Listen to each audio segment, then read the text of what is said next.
Hi, I'm Spencer Ziegler. Hi, I'm Mellisa Smith, and welcome to Data Lit, a podcast for educators by educators. So when we started this series, we started looking at data around some state and district absenteeism rates. And that sort of led us to this question about how can we get students more engaged in school? How can we make school more meaningful for our students? So if you remember, I think we referenced this article from Edutopia that talked about the 4 C's could be that possible answer. Right. But one of the challenges is how we measure it. And so integrating the 4 C's into the everyday school seemed to be the way to go. Right. And so one of the things that we did is we started to say, hey, let's talk to some students. Mm-hmm. So, Spencer, what were the middle 2 episodes about? Yeah, so first we wanted to get a sense of what the 4 C's might look like embedded into our classes, into instruction. So we went out to Wake STEM and interviewed some students there, and they talked to us about all these different, largely performance assessments that they were assigned that gave them opportunities to grow and show the 4 C's. Yeah. It was really fascinating getting to hear their experiences. And something that was interesting is as we were talking, the conversation would naturally lead to them talking about how those skills were transferring outside of school as well. Yeah. Which kind of led us to that next episode where we're looking at the 4 C's outside of the classroom, outside of that, 4x4 block schedule, whatever it might be. Yeah. Yeah, so for that, we went out in November, actually, to GIS Day, which is this whole community event that's bringing not only students, but people that work in geospatial analytics that put together cool maps that show interesting data. Yeah. And we talked to Brandon and Brock, 2 high school students, about their experience developing their 4C skills through clubs, extracurriculars, their partnership with the 4-H club, all those kind of things. Right. And they talked a bit about, how they strove to tackle authentic problems and how they benefited from getting authentic feedback from mentors and events like GIS Day. Yeah. So then that sort of led us to, since we started exploring this issue, looking at our students, it sort of seems only fair that we kind of go back to our students to kind of hear what is their advice about what, as teachers, we need to do to sort of make schools more engaging to them. So in this episode, we're going to hear some advice from our students. Yay! Yep. So we'd be pulling from all these different interviews that we did. Right. So Wake STEM, GIS Day, and also one other opportunity that we haven't really heard from yet.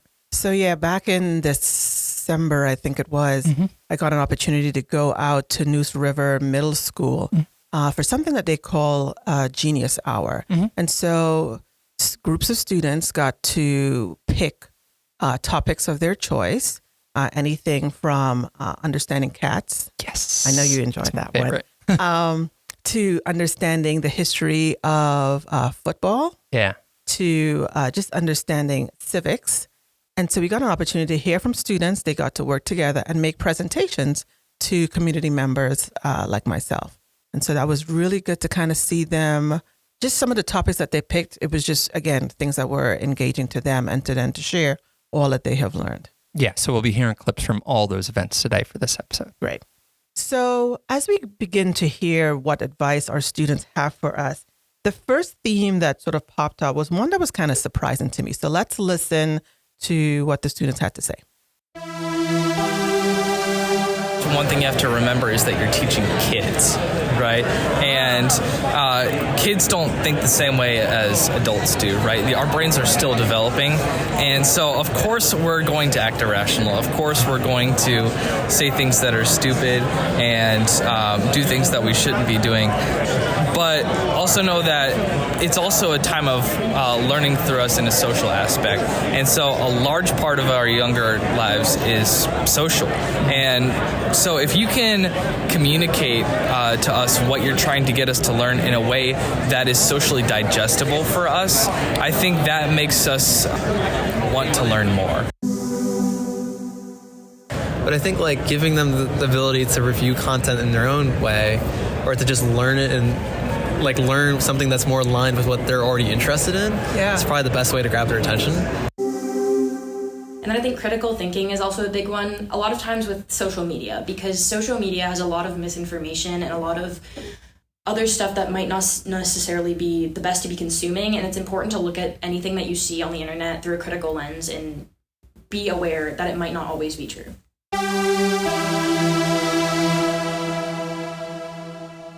So our kids want us to know that they are social beings. Yes. And that was kind of surprising to me. I mean, it's something that I may have overlooked. You know, when you think about during COVID, one of the things that I thought was interesting that so many of our kids seemed to not be comfortable with, you know, having to do online school, even though, you know, every time you see a child, you seem to see a device. Yeah. And yet they're saying that even with all of the devices we see, they want to be social. They want to be with each other. And I think that was pretty surprising. I think sometimes, I know for me personally, I forget that. Was that surprising for you? Yeah, a little. I think something that stands out to me, reflecting back on the series, is that the 4 C's were just as relevant when we were growing up, but they look different for different generations. Oh, okay. Kids, they might communicate through different mediums. Yeah. They might collaborate in different ways, partially because of those mediums. Yeah. Critical thinking means something different in this era when they're being buried with all this information, and they have different tools available to create. So, yeah, being social is important. It just might look different than what being social meant when I was growing up. Yeah. You know? So I was reading this 2020 article in National Geographic by Renee Renner, which we'll link in the show notes. And she sort of wrote that science says that kids need to be social. Now, don't let your kids know that, because they're probably going to be telling you when you say, get off your phones or devices. Science says, you know. Yeah. But, you know, it's interesting that our brains, we are wired that way. Our brains needs us to be social because it inspires, they say, curiosity, creativity. And so we need that sort of connection. We're here because our ancestors didn't just work by themselves. They had to work together, kind of figure out how to survive. And we're naturally wired that way. We kind of need to work together, to be together, to co-create together. Right. I think it's so important that, and I think as teachers, we kind of need to remember that when we're sort of planning lessons or setting up the learning environment for our students. Yeah, I think that opportunity to be social is an input for good instruction as you're planning to kind of tap into that engagement piece that we talked about in the first episode, but also that I think it's an output as well. It is a skill that our students need for the future. Since we started researching for this series, Center for Assessment put out a great piece on 21st century skills. Yeah. Which is a little broader, but I think encompasses the 4 C's they list there too. And one thing that they point out is that a quote that struck me was, as AI surpasses the technical prowess of humans, qualities that are distinctly human, the ability to care, listen, regulate emotions, empower, and reason ethically, become increasingly important. Yeah. So yeah, we need those social skills to not just be an input to get them engaged, but also an output because that's what the market's asking for. Yeah, I like that. And we kind of heard that from one of the students when she talked about the critical thinking needed to decipher all of the information that they're getting or that AI is producing. Yeah. And even the World Economic Forum put out a piece in 2023 where they did this big survey of different companies about what skills they're looking for. And 9 out of those first 10 were these kind of like broad 21st century kind of skills, including the first 5: analytical thinking, creative thinking, resilience, motivation, self-awareness, curiosity, lifelong learning. So a lot of these kind of socially constructed and these things that we're talking about here. Yes. So it's not just important to give them a chance to be social, to get them engaged, though that is part of it, but that's also what skills we need to equip them with. Yeah. So the next theme or piece of advice that we saw coming to the surface was around authentic experiences. Like our students are saying to us that they want to not just learn work for the sake of work, but they want to be able to apply it in everyday situations. And surprisingly, they recognize that there are a lot of problems, and so they want to kind of help us solve them. So let's kind of listen to that. And then I think as we've talk to more people outside of the school, it's kind of built more of a confidence that we can maybe go outside of the direct lines that we might see. Like, I started tutoring recently, and I think before this school, I wouldn't have ever felt confident enough to do that because it's not something that it was like directly offered to me. It was something I had to go out and choose to start doing myself and organize myself. And then like talking to the professionals who are emailing about that civics project, like that's something that takes a lot of confidence to be able to go and talk to people outside and think that and realize that they still will take you seriously, even if you're not necessarily an adult or a professional. You can go out there thinking about how you process things, and it can help you develop how we can relate to the text. But also outside of school, I volunteer at a bunch of places and I swim. So when I'm talking to my teammates, when I'm talking to the people I volunteer with, the communication really comes in handy and like making sure that my tone is proper. Like in emails too, like I don't want to sound mean or pushy or like I can like relay what I want and not sound mean. And like if I'm talking to the people I'm volunteering with and I need them to do something to help me, I won't be like pushing them or like telling them. I can like do it properly because I've talked to my classmates and stuff, and I've learned that talking in a certain way can help people be more like to back me up. They'd help better. So yeah, that's the number one way our students are telling us that they are engaged, or when the things that they're learning in their classrooms come together or come alive. Right. When they're doing these authentic tasks, right? So you heard the student talking about understanding tone and audience. That again, something that she might have learned in her ELA class. But again, I'm learning tone and like, what for? Like, what do I need to know? Turn or the purpose and on audience. But again, when she's trying to like, oh, I need to communicate with my bosses. I need to communicate with parents. I need to understand how all of those things are coming together. And that other student talking about the things that they're learning in a social studies class. The transference of knowledge, they're seeing that, oh, that makes sense. This is why I'm doing this sort of things. And because of that, they are more engaged in the task at hand. Yeah, throughout the series, I mean, so we have nearly, I think, 4 hours of footage of just us talking to students. And there was a lot of those, what you said, what for questions. You know, why did you do this? Why did you do that? Why did you do this? In those 4 hours, not once was the response because that's what the assignment was, or because my teacher told me to, or because it was graded. It was always based on this. They were given these opportunities to have authentic assignments, to address authentic problems. And that was what's motivating them, which was really powerful to hear, because I think a lot of other times when you're asking students about why they might be doing homework or tasks, you're not going to get those responses. Right. Another thing too is, I think as teachers, we know that the way to help kids truly understand the material is when we can see that they're transferring that information. Yeah. And so we keep coming back to integrating the 4 C's is definitely a way to help them with that transference. Yeah. And it gives you a chance to tap into, teenagers have that heightened sense, thankfully, of fairness, of justice. So by tapping into them, by giving them those authentic learning opportunities, I think it can be powerful. Yeah. One other thing that this makes me think about is I think students will always ask of their teachers, when will I ever need this? Yeah. Right. And I think we're living in a time where now more than ever, students really don't sort of need their teachers for content. I'm fascinated by the way not just students, us as learners, can watch a video or engage and learn a task. So it's not, like I said, I think in one of our episodes, I was told that I needed to be in school so I can learn. Yeah. I think now more than ever, we need to kind of help our students understand why school matters. Yeah. Right. And so the way to do that is when they are given a voice or they're given agency to pick, you can see their internal motivation go up and they're like, oh, I want to learn something that is interesting to me. I want to engage in something that I want to be a part of. Our students are constantly telling us that they want to be co-creators in their learning experience. Yeah, and you can do that by giving them, instead of hypothetical. Actually, you know what? There's a student said this better than I could. Let me just let him say it.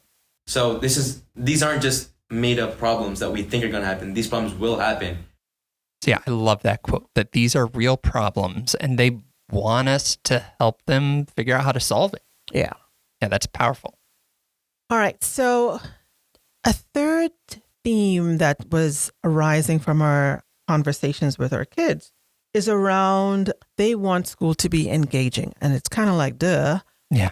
But I think it's engaging in a different kind of way. So let's kind of hear what our students are saying that teachers need to be mindful of when it comes to engagement.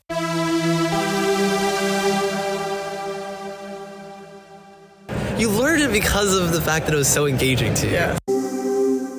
In my school specifically, I feel like we were focused on a little bit more of individual work and just getting the right answer instead of figuring out how or why that's the right answer, and actually working in a creative way to figure out how to build something or how to show or represent or predict the future in a way. Keeps our brains moving. It gives us a time, like I said, to branch out on their creativity. Because some kids have different learning habits, and this might be a way that they can understand facts more, and it puts kids more out there like we are to speak to y'all and not be so scared and like down.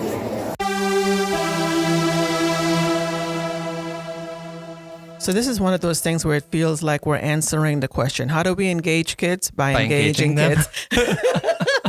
Yeah. But in reality, that's what we need to do, right? So what does engagement need to look like? And they keep telling us, when we ask them what it is that they want, when we show them that what they're learning kind of helps them, not just for this moment in class, but can be then transferred for, outside of class when they're either on projects or they're going for these working experiences or they are working with experts. These are the skills that they need. You can see it, like I just mentioned, the internal motivation increases, right? Right. You are learning this and they are like, oh, this is why I need to be showing up every day, right? Because again, I'm engaged, something that I want to know about. I'm curious about this. And so I need to be here. Yeah. And what the students were saying really is supported by cognitive science and some of the things about like the amygdala and the role that plays in the brain, about when you feel safe and comfortable and happy as a prerequisite for learning. So it's not, I think sometimes we swap it. It's not, you're not happy because you're learning because you're happy. Yeah. And I think that's what they're saying. You learn it because it was so engaging and all that. Yeah. And a lot of what we're talking about is student agency, which at first sounds simple, but like, oh, just let the students go, let them run. But the more you dig into it, and there's a lot of research we can drop into the show notes, it's a lot of prep work. It's a lot of establishing the framework and the resources and expectations and where they can go for that feedback and all those kind of things, so that then you can step back and have that student agency. And I really like Center for Assessment has a good piece on this and talks about a kind of three-pronged approach to providing the student agency. The first being explicit learning goals tailored to individual student needs. Yeah. The second being responsive instruction that allows practice and remediation opportunities. And then the third, assessments that offer timely feedback to address learning gaps and misconceptions, ensuring all students have the foundation necessary for deeper learning. Yep. So student agency, it's one of those, sounds simple, but it takes a bit of work and forethought in order for it to function. But none of the three things that you just mentioned are like new. Nope. Right? They seem to be part of the pedagogical process as teachers that we enter into, right? Making sure they have clear targets, they know where they're going, providing them with work that is engaging, and then assessing that work or providing them a way where either we're assessing or they're assessing themselves and providing them with feedback. Oh, you're not here. Where am I? That sort of thing. Yeah. All of those things are things that we know as teachers that is a part of good teaching. Right. I think one of the things that we kind of heard throughout is that there are these other C's that have been coming up in our students that I was very proud about. Like our students, you know how we say the kids are our future, but these kids really demonstrated that they want to be a part of the future. They were stepping up and showing leadership and saying that when they are engaging either in problem-based learning experiences in their classroom or doing the mapping experiences or doing these projects for their research cafe, all of those things sort of centered on them seeing themselves as leaders. Yeah. And it was sort of helping build themselves. And so let's hear from one student that talked about this sort of 5th C, as he said. If there was a 5th C that we could add, I would probably put confidence on there, because we have to build up the confidence to be able to use all these skills in the real world. Like, we can build all these schools, but then actually having the guts and like the confidence to be able to use them in real life and in real world issues is really important. Yeah, so our students want to be leaders, and they recognize that when they are engaging with these 4 C's, it helps them practice all of the things that they're learning. And as a result, it is building their confidence to take the lead, to discover, to be curious, to take risks.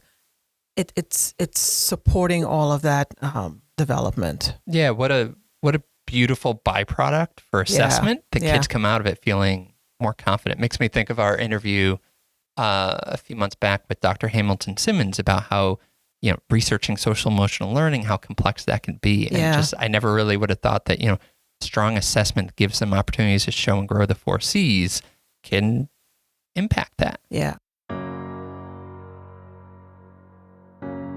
So as we bring this series to a close, I hope that today's episode is a powerful reminder that our students are not just learners.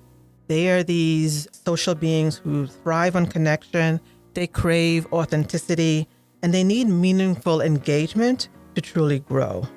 I hope that their voices challenge us to rethink how we teach and how we create and co-construct learning experiences that matter to them. And so as we step back into our classrooms, let's carry this advice that they have given us and commit to teaching in ways that honor their needs, spark their curiosity, and keep them engaged. Well put. So I'd like to thank Leesville High School student Will McAlarney for his song called Lost. You can check out the link in the show notes. If you need to reach us, you can do so at www.wcpss.net/datalit, or you can drop us an email at datalit@wcpss.net. Spencer, thanks for accompanying me on this journey as we explored the 4 C's. My pleasure. And listeners, thanks for tuning in. And until next time, bye. Take care.